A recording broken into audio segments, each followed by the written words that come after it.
All right, welcome to chapter 9.4. It is a Bohr model of the hydrogen atom. It is also the last section for this semester. So in 1913, Niels Bohr came up with the first successful model of the hydrogen atom. What it did is specify three rules on how the electron orbit around the nuclei.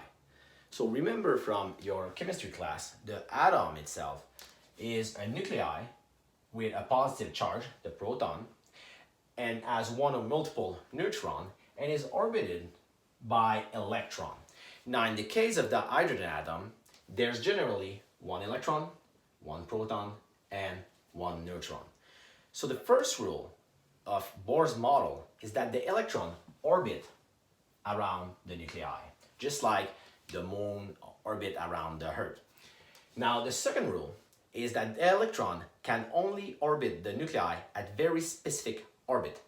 And we call this orbit, we call the first one the ground state, so it's n is equal to 1, and all the other orbit are n equal to 2, 3, and so on until infinity.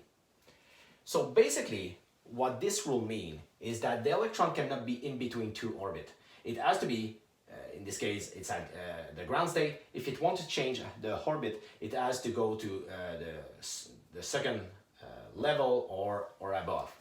It cannot be in between.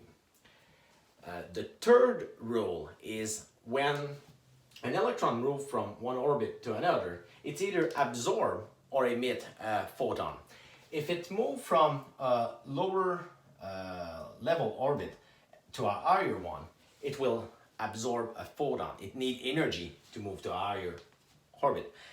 If it goes from a higher orbit to a lower one, it will emit a photon, therefore it will lose energy.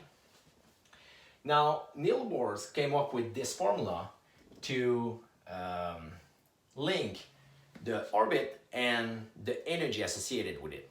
So, the energy of the electron at a certain orbit is equal to En is equal to minus E0, I'm going to talk about that term in a moment, multiplied by 1 divided by the orbit level square. And the orbit level is an integer. It has to be, actually it cannot be 0. It has to be 1, 2, 3, 4, 5, and so on until infinity.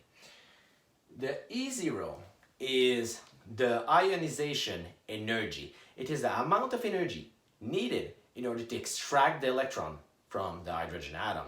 So in this case it is 13.6 electron volt. Now, one of the things that is interesting about the Bohr model is it's explained why the hydrogen atom only emit and absorb very specific wavelength of light. In order to either absorb a wavelength or emit a photon, it has to jump from one level to another. And basically, now that we know what is the energy associated with each level, we can calculate the change in energy, and we can calculate what is the energy of the photon that was absorbed, and what is the energy of the photon that was emitted. In order to do this calculation, we equate the energy of the photon, so the Planck constant multiplied by the frequency, is equal to the ionization energy multiplied by 1 divided by m squared. M is the lowest energy level, minus 1 divided by n squared. N is the highest energy level, all right? So using this, we can predict, based on the energy contained in the photon, what will be the level transition inside the atom, and we can also predict what will be the photon emitted inside the hydrogen atom.